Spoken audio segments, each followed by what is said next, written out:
recall is legal. But any form of mass malicious recall campaign, we believe is undemocratic in nature.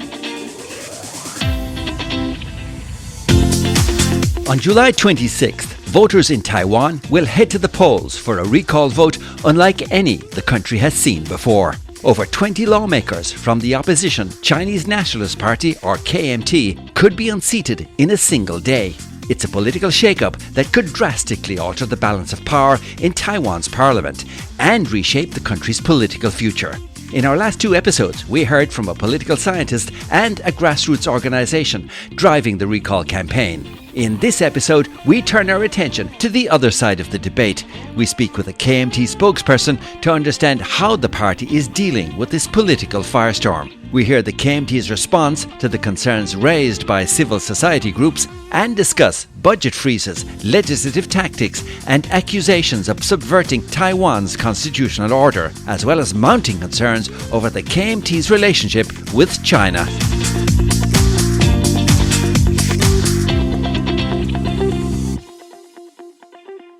Hello and welcome to Perspectives with Nilo. I'm your host, Nilo Sullivan. This is the third episode in our series on Taiwan's Great Recall. If you haven't already done so, feel free to go back and check out our past episodes on this topic. You can find them at pwnilo.com or by searching for Perspectives with Nilo wherever you get your podcasts. And while you're there, be sure to hit that subscribe or follow button so you don't miss out on any upcoming episodes. It's also the best way to support our work, so thanks in advance for your support. As the days count down to July 26th, campaigning by both the pro- and anti-recall groups in Taiwan is gaining momentum. These recall campaigns are a result of a power struggle between different branches of Taiwan's government. The Legislative Yuan, which is controlled by the Chinese Nationalist Party, or KMT, and their smaller ally, the Taiwan People's Party, and the Executive Yuan, which is controlled by the ruling Democratic Progressive Party, or DPP. In the last election back in January of 2024, the KMT won 52 seats in the Legislative Yuan, and combined with the 8 seats of the smaller Taiwan People's Party, as well as 2 independents, they command a clear majority over the DPP, who currently hold 51 seats. The KMT and TPP have, according to critics, used this majority to assert and boost legislative power, and have sought to block the ruling party's agenda, freeze or cut budgets, undermine Taiwan's constitutional order, and weaken efforts to bolster defence capabilities against growing Chinese military threats. Civil society recall groups also express concerns with KMT lawmakers' frequent visits to China and meetings with senior officials in the Chinese Communist Party while the parliament was in session.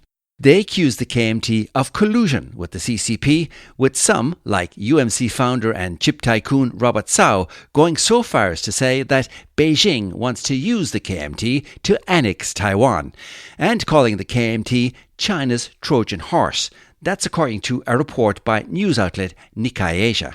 Here on the Perspectives with Nilo podcast, our goal is to give all sides of the story an equal hearing. So we reached out to the KMT for an interview to get their official position on the recall and hear their responses to the concerns of the recall groups. In this third episode in our series on Taiwan's Great Recall, we speak with Chance Xu, who is the Assistant Director of International Affairs for the KMT. We sat down with him in Taipei in early July to hear the party's official response to these recalls and understand why the KMT think they are politically motivated.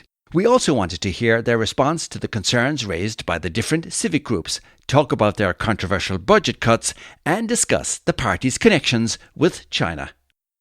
Maybe my first question then, Chance. Thank you very much for taking the time to chat with us. Yeah, you're welcome.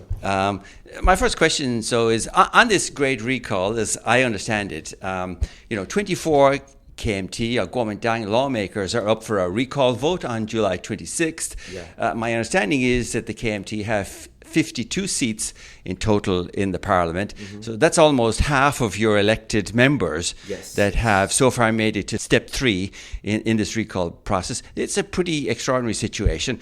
What is the Kuomintang or KMT view on all this grand recall or mass recall?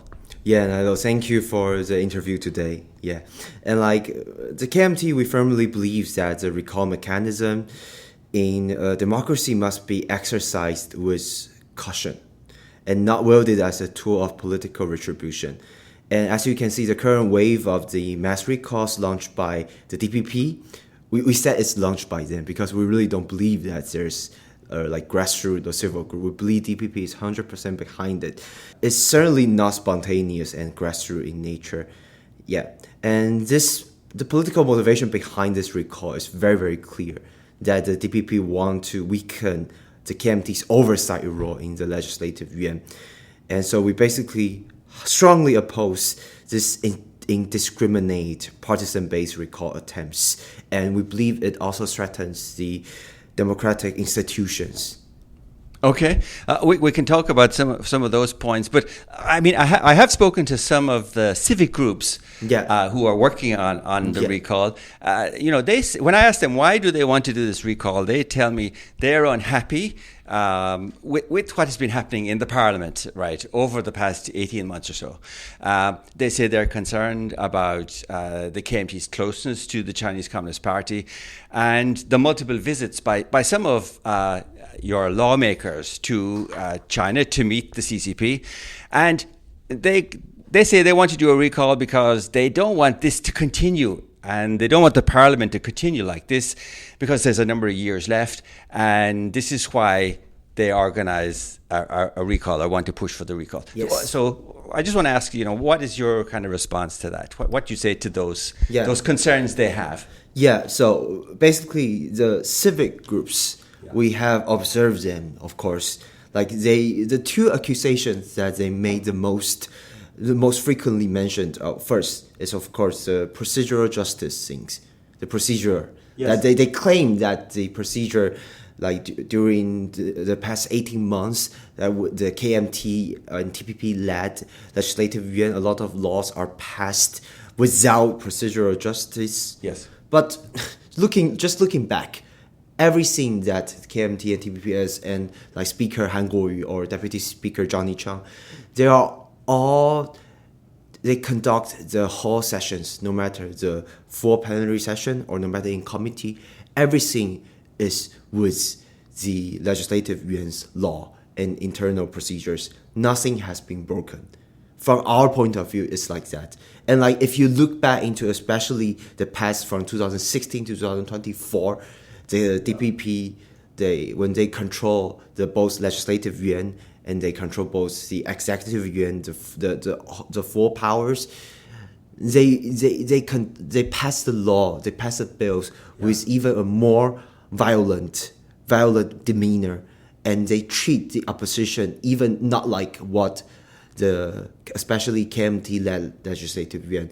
That Speaker Han Kuo-yu, when he conducts the sessions, he always asks for the opposition's idea, and also like in 党团协商, in the party caucus talks, he respects the party weak Ke Jianmin, even when the DPP party weak Ke Jianmin often like speak very rude to him.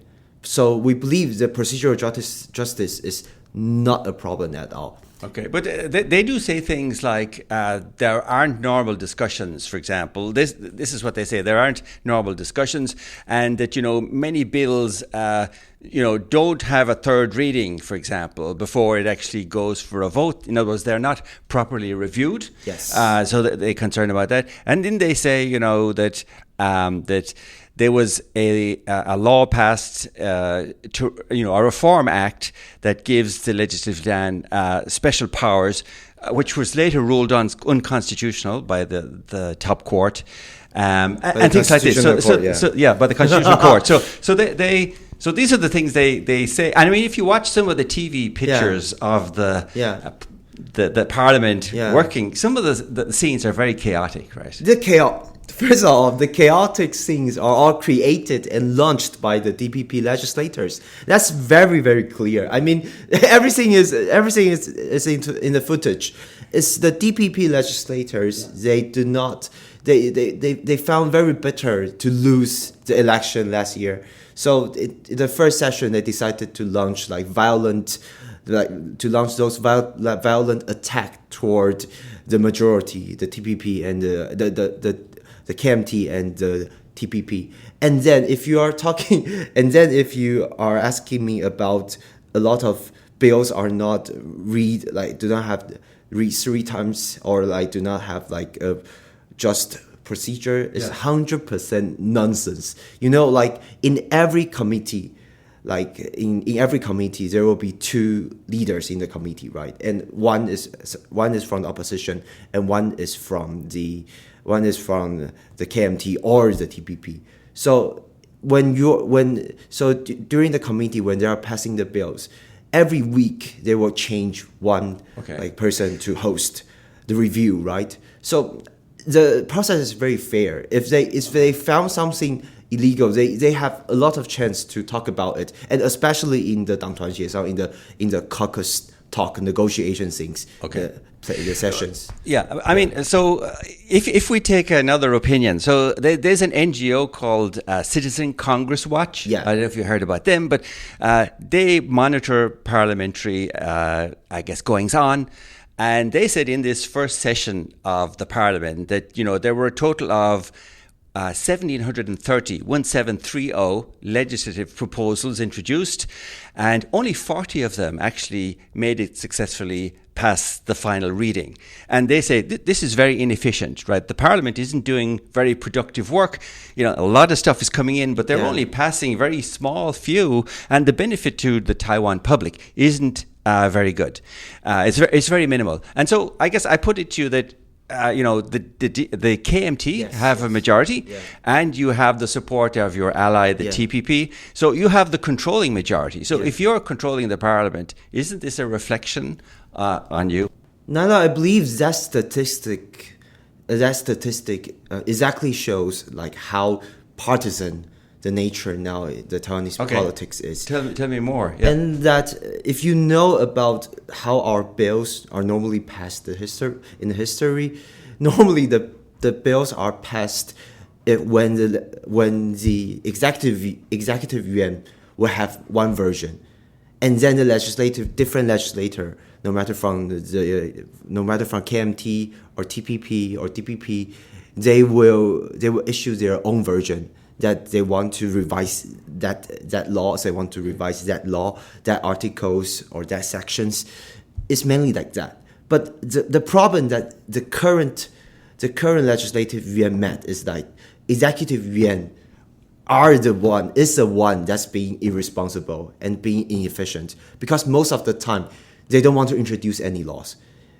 They basically give up a lot of priority issues that the majority in the Legislative Yuan brought. So you say they block it when it gets to them? They didn't even have their own version. It's not they block it, but they don't have their own version. I see. We are the majority. The KMT and the TPP are now the majority. So we set the priority bills in the first session, even after the presidential and legislative election directly. And we said that no matter the executive yuan will have their own version or not, we will have our own version. Mm-hmm. So as you can see, the TPP and the KMT, we are trying to be very responsible. We introduce a lot of bills, but normally the process is that different legislators, they will have their own idea about specific bills. So of course you will see a lot of versions into it. Mm-hmm. But then when you are introducing into no matter the first read and second read, you will see the process of keep merging the bills, discussions, caucus negotiation, and then the bills will be merged. But before, if the executive yuan has one version, then the version will be there won't be that many. There will be just several, and then several recommendations or something like that. So the statistic, that's why I said the statistic that you showed basically shows that how irresponsible and the inefficient party now is the DPP, is the executive yuan, rather than the majority KMT and the TPP. So what about all the street protests, though, that have happened? I mean, the public seem to be unhappy with whatever, not blaming anybody, but at this point, but like what is the KMT's view on these street protests? Because like last summer, around this time last year, Yes. when these discussions are going on in the parliament and so on, people are on the streets protesting. I mean, a lot of people, Yeah. tens of thousands.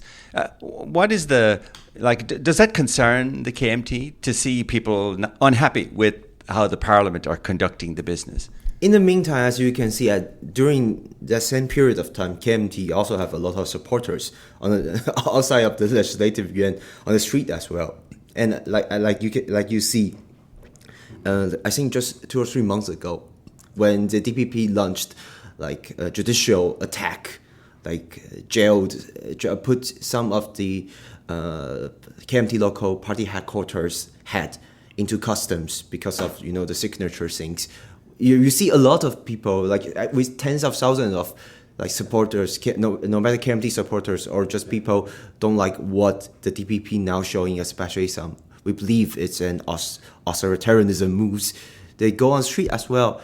We believe people going on the street is a very normal thing in the democracy society, and DPP has long shown the tendency that if they cannot win in the chamber, they will try to resort the solutions by street powers.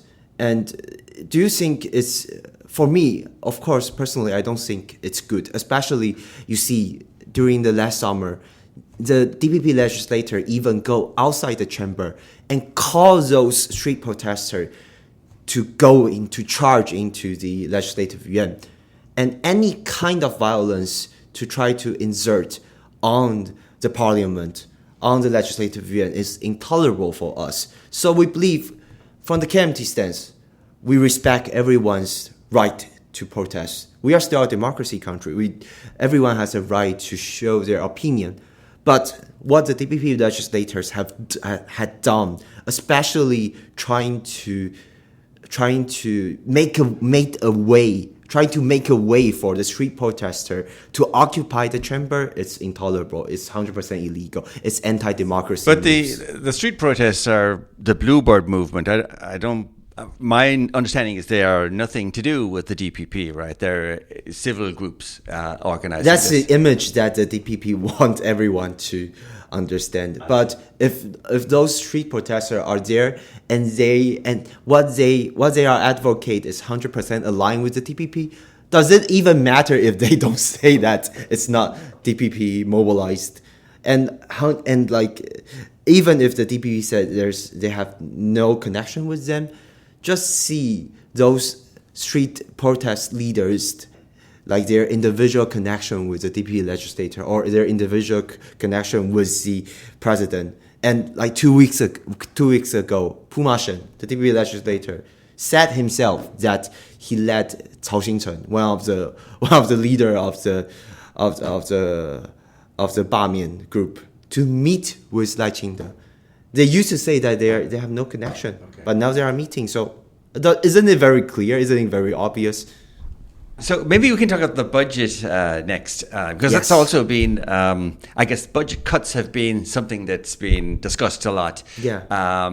And so, I believe there was an approximate 207 billion Taiwanese dollars, or about 6.3 billion US dollars across government agencies cut in the recent budget by KMT and TPP together.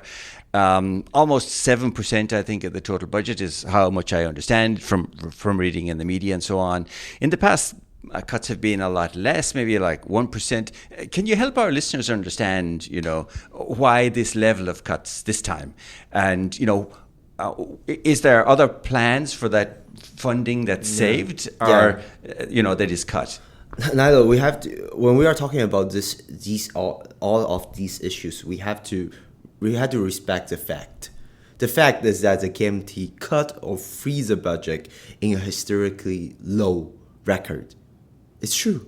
We even cut the budget less than like the past 8 years when the DPP fully control both executive power and the legislative power. And this is fact, so we don't argue with the fact that much. And if some of the listeners are foreigners, I have to tell you that in Taiwan, our parliament is not that powerful, like as you can see the U.S. Congress, or you say the British the British Parliament. The Taiwanese legislators only have two tools. We can only freeze a budget or cut the budget.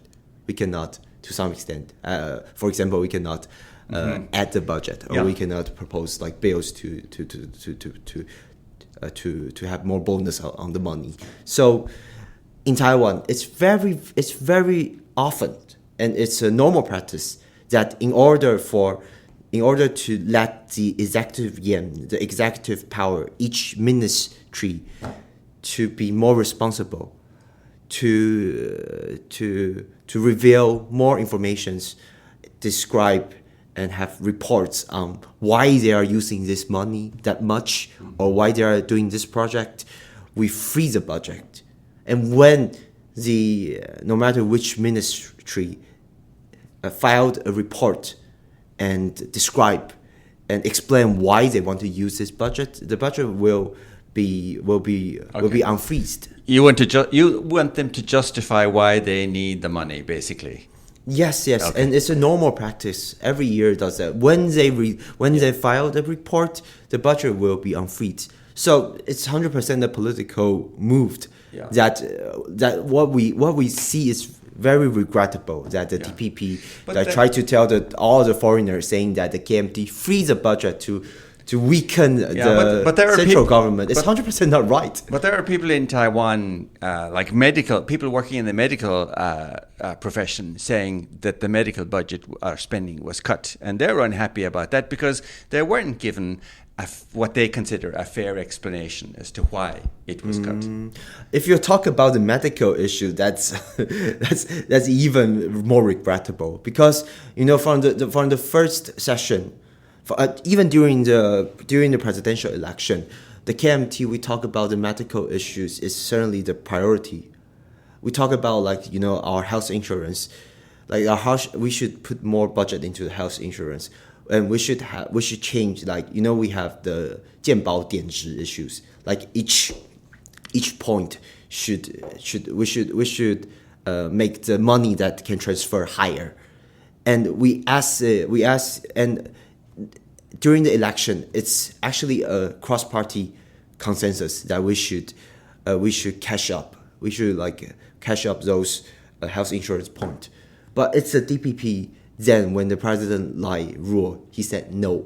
So the whole chaos of the current, as you can see, even nurse, we are having a severe shortage on nurse, on doctors, on the manpower issues. Our government are not dealing with that. It's a KMT trying to deal with that. We passed a lot of 主决议. We passed a lot of bills to try to ensure the welfare of those medical personnel. But now it's the DPP saying that they don't want to do it. So if you're talking to me about that, I feel more regrettable, because as you can see, the whole DPP government now is launching an international-wise misinformation campaign toward the KMT, and it's not good for our democracy.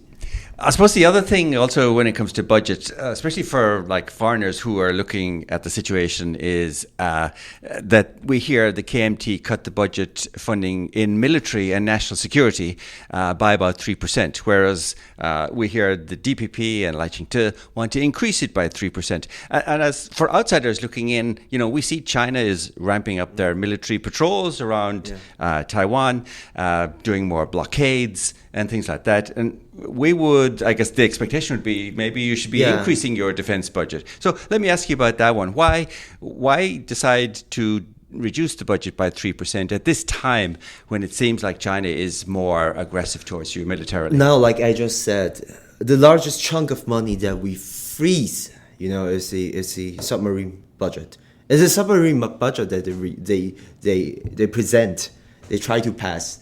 It's like a big amount of money. This is your indigenous submarine the program. But surely that's only part of the whole military budget. It's not the 3%, right? But basically, that's the largest amount. So I want to use that as an example to try to tell you, we only freeze that. And the conditions for us is that if the budget wanted to unfreeze at least one submarine, like the current prototype has to pass the C acceptance test. That's what they are doing now, right? They are doing the C acceptance test now, and we are trying to show that we are the responsible party because we won't risk any submariner's life, and we certainly won't waste our taxpayers' money as well. They wanted to pass like six or eight submarines money once in one package. It's nonsense. None of the democracy country do that. So with the same logic, we freeze a lot of national defense budget to ensure that they do not waste the money on project. And we want to ensure the military that they are well treated, the military personnel, because as you can see now, we are also facing a very serious manpower shortage issues in our military. That's why you see last week our KMT legislator introduced a law to raise their salaries, by like everyone's $30,000. It's a very important law. That's basically the most important law because, after we passed that bills, when a lot of journalists went on the street and asked the young people, if now the salary of the military, even like just private soldier, and $30,000, would you consider to join the military? Some of them said yes.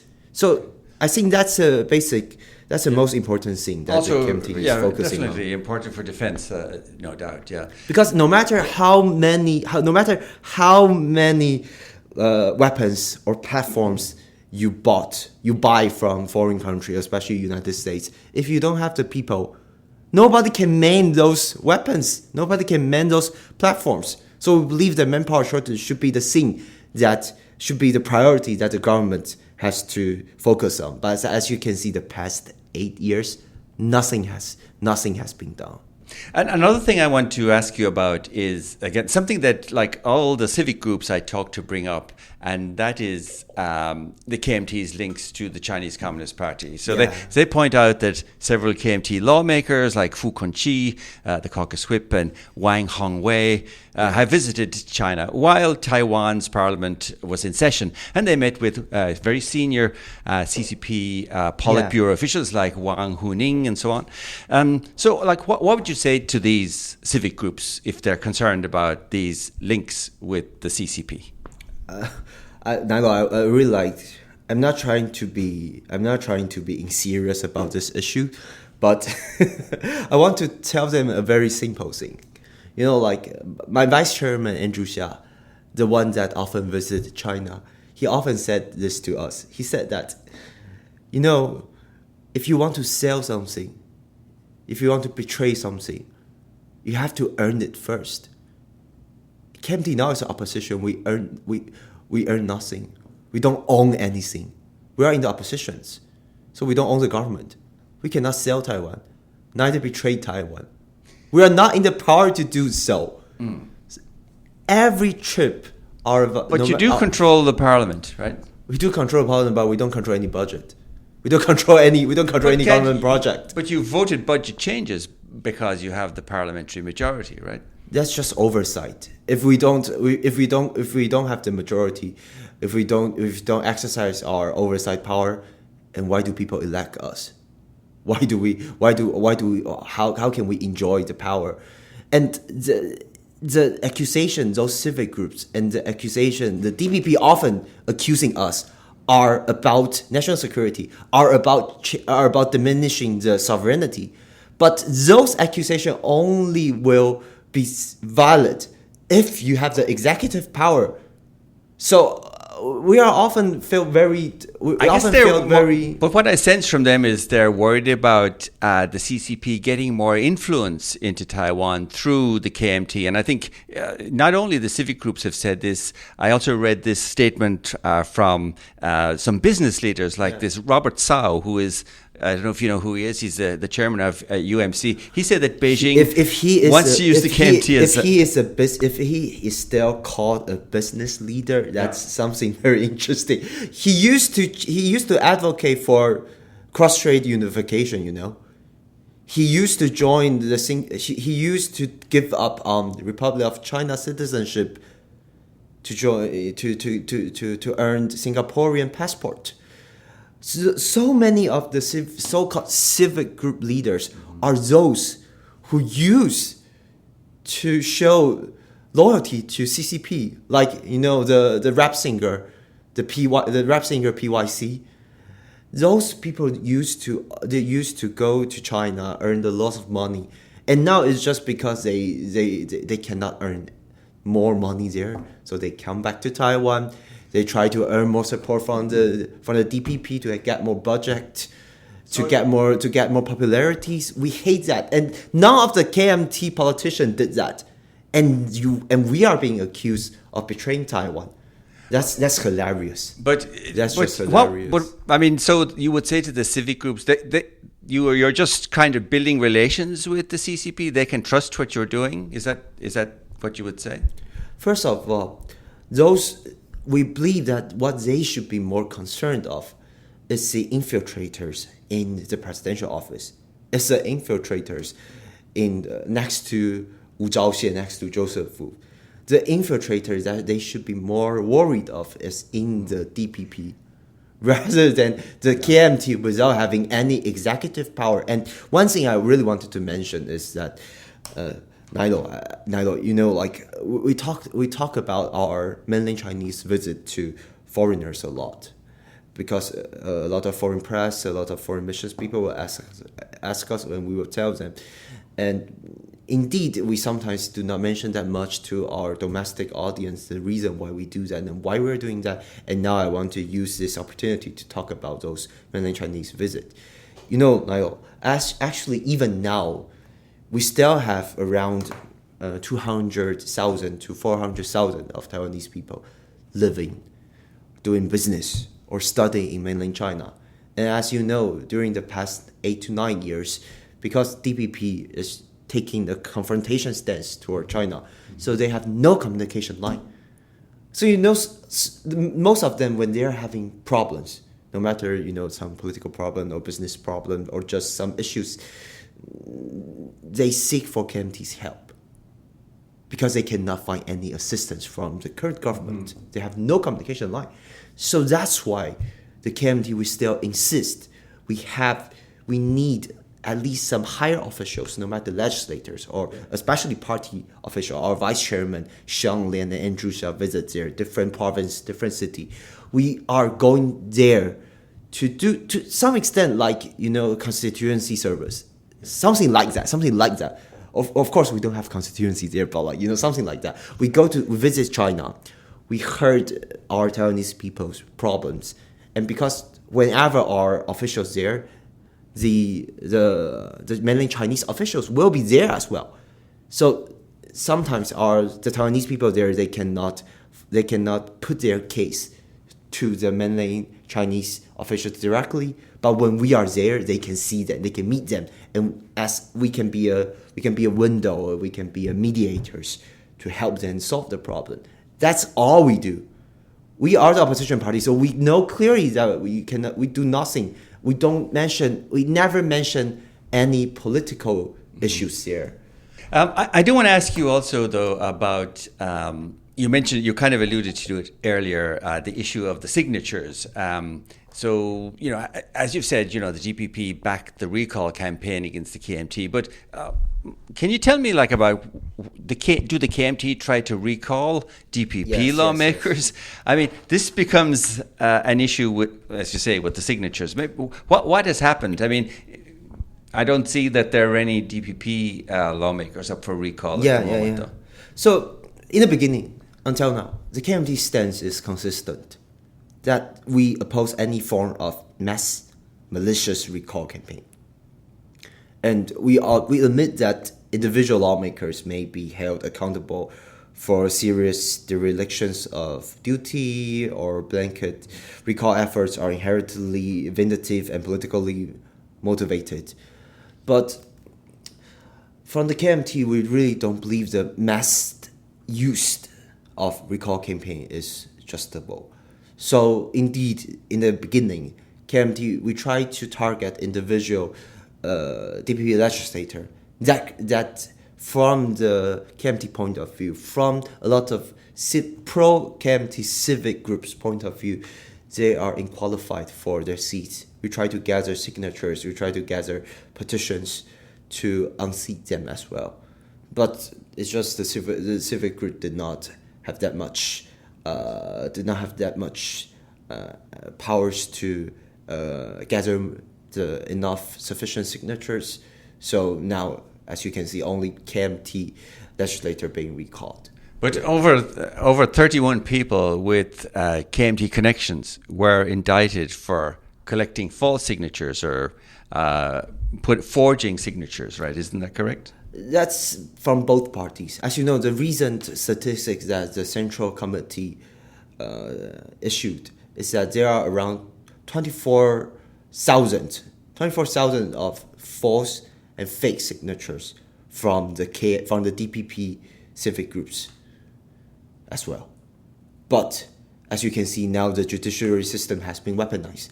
So no people has now been investigated by the judiciary. So it's 100% regrettable, and we believe it's a very dangerous trend for Taiwan's democracy, that, as you can see, the weaponized judiciary only investigate into KMT, especially KMT local headquarters. But none of the cases were made toward those pro-DPP civic groups. I guess I want to ask you also about, how do you see this going forward, this whole recall process? I mean, what at some point, are all the parties in Taiwan going to sit down and actually talk together? Because this division isn't going to really be very good for Taiwanese or for Taiwanese people or Taiwan as a country, right? Okay. Moving forward. So what about sitting down together, and talking, the party leaders? Do you think that can happen at any point in the future? From the first day that the election result was released, that the DPP, although double minority, they win the presidency. Our party chairman Ep3 said in public that we are ready to have a talk with President Lai.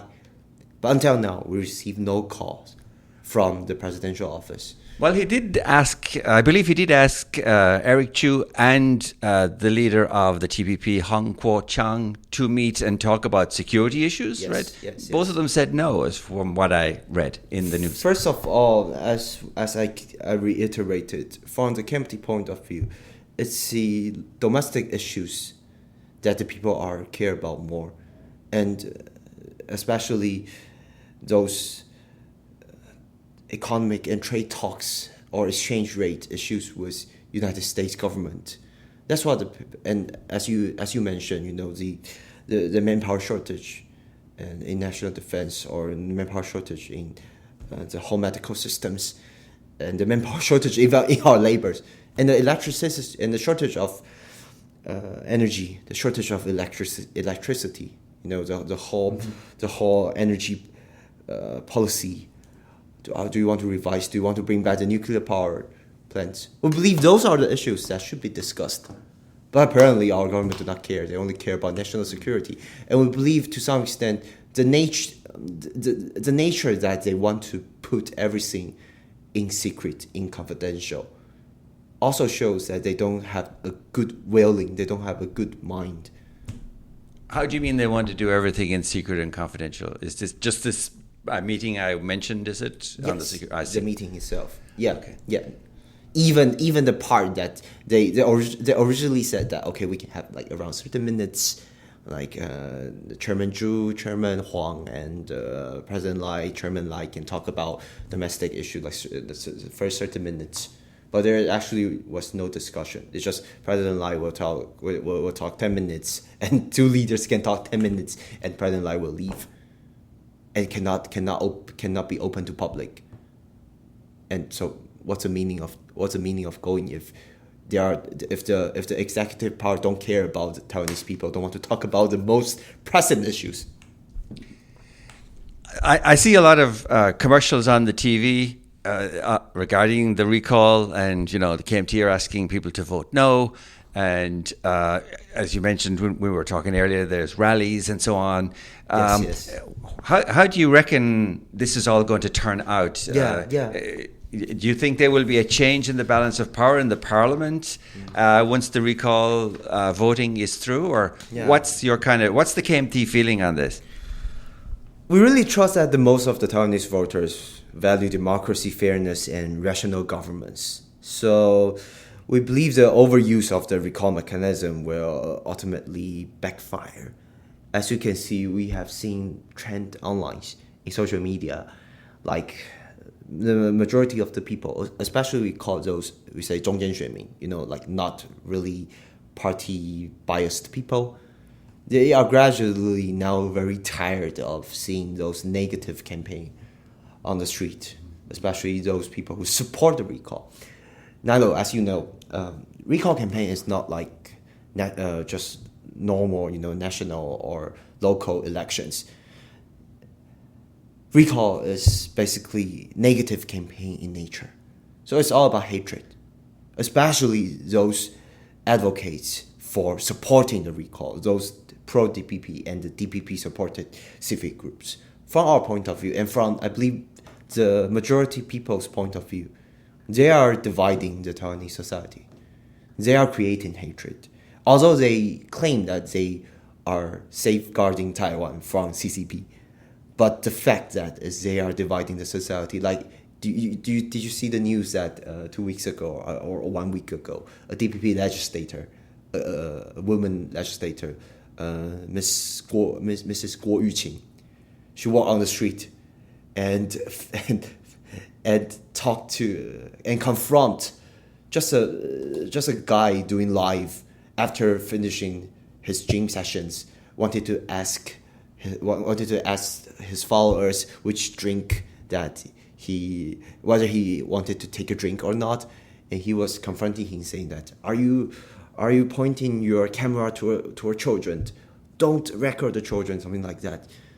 There are so many people. There are so many copycats afterwards, and making Taiwan a society more like, I don't want to say North Korea, but it's more like that. People are looking for enemy within the society, rather than united the country. So, as you can see, the sarcasm of what the President Lai doing the whole 10 talks to bring unity in Taiwan. He's the one that dividing the Taiwanese society, and now he's doing 10 talks. It's just so sarcastic. Yeah, but the whole recall process, though, we have to say, legally it's allowed and it's supported in Taiwan's laws. Yeah. So it's not like anything illegal is happening here. Yeah. But like as I mentioned in the beginning, recall is legal, but any form of mass malicious recall campaign, we believe is undemocratic in nature. Mm-hmm. Even if people have the concerns that I've heard from civic groups, the biggest seems to be the threat from China. That seems to be the biggest concern people have. The threat of China is both shared by the KMT and the TPP, in the opposition. That's why the KMT, we always openly said that we support the 3% of the national budget, defense budget as well. That's why last week we passed the bills to raise the salary of the military. If the KMT is really the party that want to weaken the national defense, why we are doing that? Why we are doing the most important things that to try to solve the manpower shortage issues in national defense, the manpower shortage issues in labors, and manpower shortage in the medical systems. So they have concern, but normally in the healthy or modernized democracy state, we share this concern, we reflect these concerns in regular elections. We just finished our national election last year, and soon, next November, we will have our local elections. Every metropolitans will have another vote. That's exactly the timing for those people to issue those concerns. But because they are so politically driven, they decided to launch a mass malicious recall. It's undemocratic. I have to say that again.